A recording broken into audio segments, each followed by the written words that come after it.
Hey team, welcome to this video and our first lesson, which we're going to talk about food and how we can make it work for you, okay? So there's a few things I'm going to cover in this video, and the first one's being is how food is always going to win, okay? There's no replacement for food, okay? Even though there's shakes and pills, there's no substitute for actual real food and getting that into your system, okay? The other things are going to be like daily structure and how that is super important to create variety. Because if you've got structure, everything else becomes easy and you'll be able to make a whole lot more choices, but it's about finding that structure, okay? And then we're going to go through a few other things in terms of how to make that work for you, okay? So food's always going to win.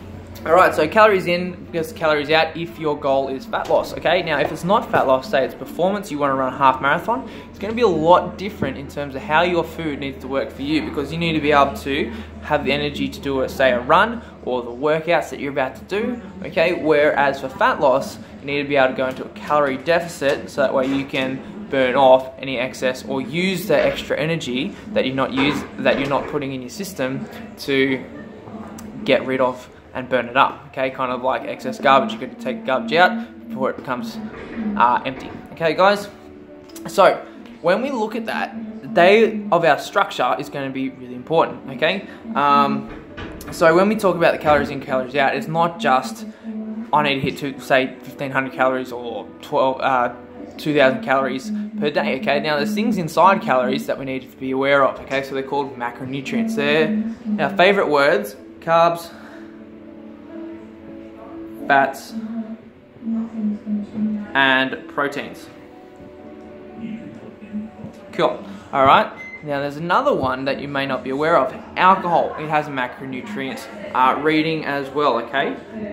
So, alcohol.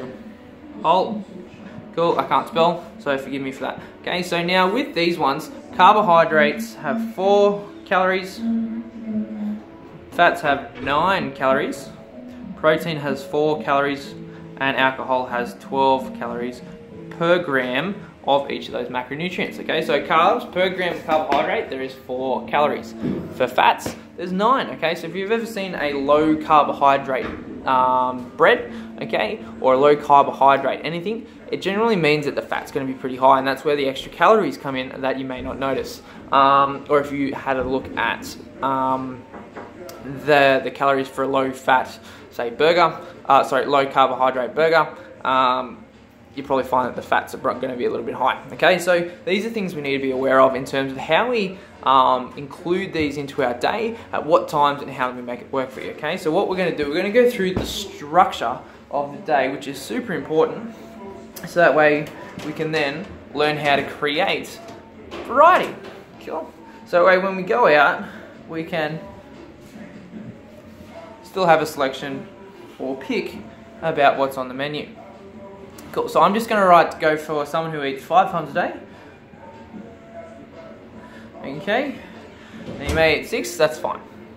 Cool, so what we want to try and do is our carbohydrates from the morning throughout the day is drop them down, okay? So I've just put a little C with an arrow down because we want to try and reduce those as we go through the day. So if this helps in terms of when you go to a cafe or go to a restaurant, in terms of your choices of food and what you pick, okay, it's going to make it a lot more easier for you to still be able to socialise, feel like you're included in the group rather than taking a Tupperware container full of stuff when you're at a restaurant, okay? So, say for instance you're at a Mexican restaurant and you have the option between a burrito bowl and fajitas or a burrito, okay?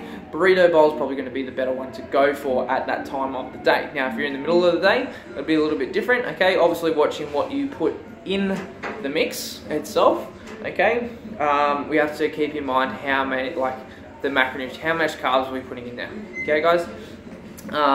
So have a think about that. Proteins is going to be the next important one. We want to try and keep a decent amount of protein throughout the day. So whether you increase the amount of protein you have or keep it steady throughout the day, okay? So when I say steady, having about the same size portions of proteins throughout the day. We're going through the day, it's going to keep you full, keep you satisfied, okay, because if you're satisfied, you're not going to get cravings. The other thing is it's going to help boost your metabolism, and in terms of a workout, it's going to help your recoveries, okay? So if we're recovering, we're not feeling sore, it's going to make us feel a whole lot better about ourselves in terms of working out. And like I said, it helps keep you full up for longer. Now, the other ones is fats, okay? Now don't be scared about the word fat, because what it actually does, it does a few things. So it helps, one, it helps us lose more fat, okay? But it also helps lower our cholesterol levels. It helps maintain our blood sugar levels because it's nice and steady release. It helps regulate everything, but it also helps maintain our sex and adrenal hormones, or our just our bodily functions. Okay, so that's a super important thing that to make sure that we include our fats. Okay, so stuff like our sex drive and that kind of stuff still working. Now these are stuff like nuts, oils, fish, and other things like that, avocados, feta, stuff like that. Now they're super important to include in your diet, okay? Whether you want to go for, say, olive oil, a drizzle of olive oil on your stuff once you finish cooking it, that's fine, okay? Or even a bit of avocado in your food, that's going to be really good. Cool, and that's how a really good way to structure your day of food. Okay, it's super easy. As you go throughout the day, makes your choices super easy to make sure that you're not going over your calories in versus calories out, or your macronutrient targets, okay? And it's still going to allow you to get some results with your fat loss. Now, say for instance, protein, if I'm a 60 kilo person compared to an 80 kilo person, obviously the amounts of food are going to be a little bit different. Okay, so if you aim for about anywhere between 100 gram to 150 gram of proteins, like a bit of meat, for your protein serving, at each meal, that's going to be really good compared to someone who's 120 kilos. They're probably going to need a lot more food to be able to maintain that engine to function a little bit better. Cool. So that is the base of what we want to try and do, is create the daily structure so that way you can make choices, swap things in and out, and be able to still feel like you're living a life, okay?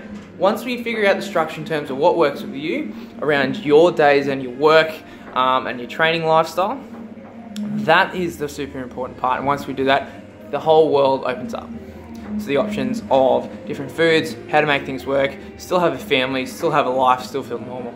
Okay guys, that is the most important principle that we can try and work towards, and then strive from there, and you'll find that the results become really easy and become really creative with your options in terms of how to swap things in and out, guys.